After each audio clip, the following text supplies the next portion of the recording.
सावधान, पर सोते समय ऐसे सावधान होना चाहिए जैसे मृत्यु के समय योगी जन अपने सारे इंद्रियों को समेट लेते हैं और अपने स्वरूप में, अपने प्रीतम के स्वरूप में लगा देते हैं। तुम रोज शयन के समय ऐसा अनुभव करो, मैं नींद में जा रहा हूं या मृत्यु में जा रहा हूं, इसमें कोई फर्क नहीं पड़ता। पता नहीं आंख खुले कि ना खुले। कितने ऐसे हैं कि सोते ही रह गए। आप अब बेहोशी की हालत में जा रहे हैं, नींद में जा रहे हैं, तो एक समय रखो कि आप अपनी शैया पर इतने समय ही जाएंगे। एक नियत समय रखो। हमने देखा है साधकों का एक समय होता है कि 10 बजे हमें लेट जाना है, सोना नहीं, लेट जाना है और लेटे हुए भगवत चिंतन करना। अब जब सो गए तो सो गए, नहीं सो गए तो उसमें हमें टेंशन नहीं लेना कि अभी नींद नहीं आई, 10:30 बज गए, 11 बज गए, ये नहीं। आंख मूंदी, मंत्राकार वृत्ति, तो बिना नींद की गोली के सो जाओगे। यह है ऐसा, भजन में मन लगाओ सो जाओगे। जिनको नींद ना आती हो उनके लिए सही दवा है, आप नींद का चिंतन न करके प्रभु का चिंतन करने लगो। देख लेना आप कब सो गए पता नहीं चले। और अगर सौभाग्य से नींद ना आई तो नींद में जो इंद्रियों को पुष्टता मिलती है वो होता है संसार का विस्मरण। नींद में खास बात क्या होती है कि संसार का चिंतन छूट जाता है, फिर वो मस्त हो जाता है। उसमें जो ऊर्जा शक्ति वो जागृत होती, संसार के चिंतन से ऊर्जा शक्ति नष्ट होती। तो 4 घंटे 5 घंटे संसार के चिंतन से रहित पड़ा रहा सुषुप्ति में, तो उसे ऊर्जा शक्ति फिर आ गई। और अगर 4-5 घंटे आप प्रभु के चिंतन में रहे तो संसार का चिंतन छूटा, आनंद सिंधु का चिंतन हुआ। तो ये नहीं होगा कि आज रात्रि सोया नहीं तो बहुत टेंशन है, परेशानी, ऐसा नहीं होगा। भीष्म जी आज्ञा करते हैं रात्रौ च कृष्णम। ये बहुत सावधानी की बात, प्रायः इस सावधानी में नहीं रहा जाता। बचपन से सदगुरुदेव भगवान ने यही शिक्षा दी थी, गुरु कृपा से ऐसे उपदेश मिले थे। सोते समय कोई वार्ता नहीं, कोई अन्य चिंतन नहीं, चुपचाप अपने मन को हटाकर केवल इष्टमय करो। कब नींद आ जाती है इसकी चिंता मत करो, इष्टाकार वृत्ति करके ही सोना चाहिए। तो आगे जो लिखा है पुनरुत्थिताये, जब उठो तब वैसी वृत्ति, तो कुछ दिन बाद स्वाभाविक हो जाएगी, स्वाभाविक हो।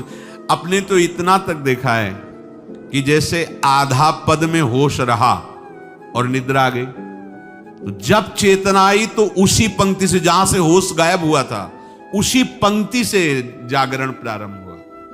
ऐसा ही जब ऑपरेशन के समय बेहोश किया गया था तो उनसे कहा था हमें बता देना कुछ मिनट पे, तो उनका हाँ लगाने वाले इंजेक्शन और कुछ ही सेकंड में इसका शरण, बस। तो जो पद चलाया था, जब होश आया था तो वही पद चल रहा था, मतलब बेहोशी में वो पद अपना अधिकार किए हुए था।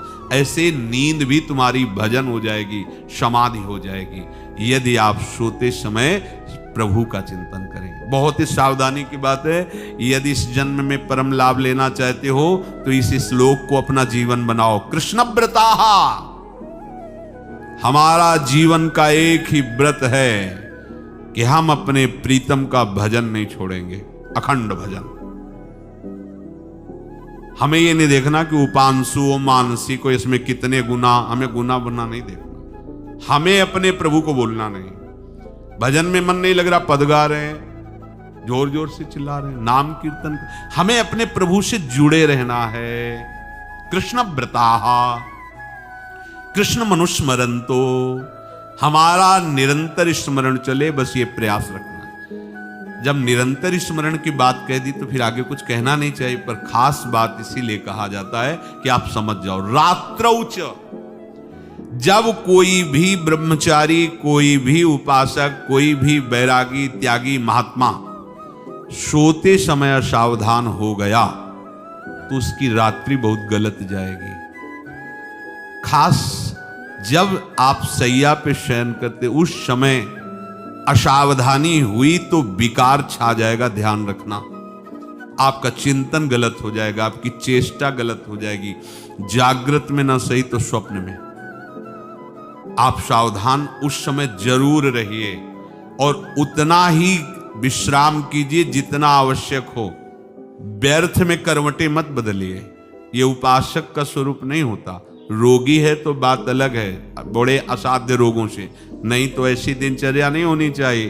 कै बजे? 3:30, अभी आधा घंटा तो है, फिर कमर ओढ़ लिए। ये साधक का नहीं होता। उचित समय, जो मान लो 4 घंटा विश्राम का, तो अब ये नींद का विषय आओ या ना हो, हम तुम्हारे लिए पुष्प बिछा के नहीं बैठेंगे कि आ जाओ आ जाओ आ जाओ। नहीं आई तो अब ये नहीं गया, अब इतने समय नहीं आई थी, अब 4 बजे उठने के समय कैसे नहीं, ये फेंका। उसमें विचार नहीं किए, पहले फेंको और सैया से नीचे उतरो, भूमि को प्रणाम करो, आगे बात नहीं। वो फिर आपको ऐसा होता है 10 मिनट में तो कोई बात नहीं, 10 वो पार कर देगा, घंटा दो। रात्रौ च कृष्णम पुनरुत्थिताय, ये नियम लीजिए। सोते समय आप बिल्कुल मृत्यु दशा की स्थिति लाइए, जैसे मरने वाला नहीं होता, सब जगह से मन हटाकर। और सच्ची है, पता नहीं आंख खुले कि ना खुले, ये बड़ा धोखे का जीवन है। ये ऐसे हजारों लोग सोए और सोते ही रह गए। हमको धोखे में नहीं रहना। सुबह जग जाएंगे तो फिर भजन करेंगे, लेकिन हम बिल्कुल तैयारी में। तो जब ये था कि किडनी कभी भी फेल हो सकती, तो हमें ज्ञान तो था नहीं ऐसा उस समय, तो हम रात्रि में जब शयन का सो, तो कपड़े कौन थे, कोई पैंट शर्ट थोड़ी था, सब हटा चला, ऐसे रज लगाई, राधा वल्लभ जी को ऐसे बांधा, चरणामृत लिया, पूरी तैयारी में, क्योंकि पास कोई था नहीं। तो ये होता था कब मर जाए, कैसे बताएं कितना सुख, एकदम युगल चरणारविंद में तदाकार हुए। वो इसीलिए कहते हैं कि प्रतिकूलता और अव्यवस्था और दुख ये भगवत प्राप्ति का प्रधान साधन है। अव्यवस्था, प्रतिकूलता और दुख, ये अभ्यास उसी से। जब शाम के शयन करते तो पहले वृंदावन को प्रणाम करके और ऐसे भावना में प्रिया प्रिया कहते कि जैसे भी आपके अगर शरीर छूट जाता है रात्रि में तो आप धोखा ना करना, आप बुला लेना पहले। और कैसे बताओ उस समय कैसे भाव होते थे, कोई पास नहीं, कोई सुविधा नहीं, 1 रुपया नहीं, तो एकदम दैन्यता, एकदम कितना सुख मिलता, वो एकदम केवल भगवद आश्रित। तो रात्रौ च कृष्णम पुनरुत्थिताय, ये बहुत पकड़ने वाली बात है। रात्रि के समय कोई और चिंतन न बनने पावे। देखो अभ्यास, और उस समय खास करके विषय चिंतन बनता है, ध्यान रखना। दिन भर लड़ते रहोगे इंद्रियों से, और जब आप शयन के समय जाओगे तब वो अवसर ढूंढेंगी और आपको विषयों में फंसाने की चेष्टा करेंगे। कोई क्रिया या पूर्व में कोई क्रिया या कोई दृश्य या कोई बात, अगर कहीं मोबाइल से मित्रता है और बगल में रखा है तो भूल जाओ, रात्रौ च कृष्णम पुनरुत्थिताच। जब तक नींद नहीं आती तब तक फिर वो ऐसी सामग्री डाल देगा तो बर्बाद हो जाओगे। साधक मान लो, हमारी प्रार्थना मान लो, हम मानते हैं कि आज के समय में यंत्र का बहुत बड़ा प्रभाव है। अब यंत्र का प्रभाव देख लीजिए, यही छाती पे मोबाइल होगा, यही धड़कन के साथ वो घंटी बजे और कुछ ऐसा भगवान का खेल रचा है। और इसमें सबसे खतरनाक बात है कि आप जो चाहो देख सकते हो, जहां चाहो, जैसे विश्व की पूरी बात, पूरा विश्वात्मा है, ये विश्वात्मा स्वरूप है, सर्च करो देख। अब अगर साधक सावधान नहीं है तो समाज में तो ऐसे कट गया। अब एकांत में जब शयन के समय गया, उस समय मन आपको फंसाने की चेष्टा। प्रार्थना है, अगर आपके पास मोबाइल हो तो एक उसका समय रखो। अगर आपको ऐसा लगता है कि कोई परिस्थिति आ जाए, हम स्विच ऑफ किए तो एक और मोड कहते हैं, कोई फ्लाइट मोड दो, क्या मोड में लगा दो, सीधे मत रखो, मोड में लगा दूर रख दो।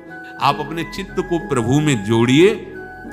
रात्रि के समय मोबाइल का प्रयोग मत कीजिए। मान लीजिए रात्रौ च कृष्णम पुनरुत्थिताय, सुबह उठते ही आपको कुछ चिंतन नहीं करना।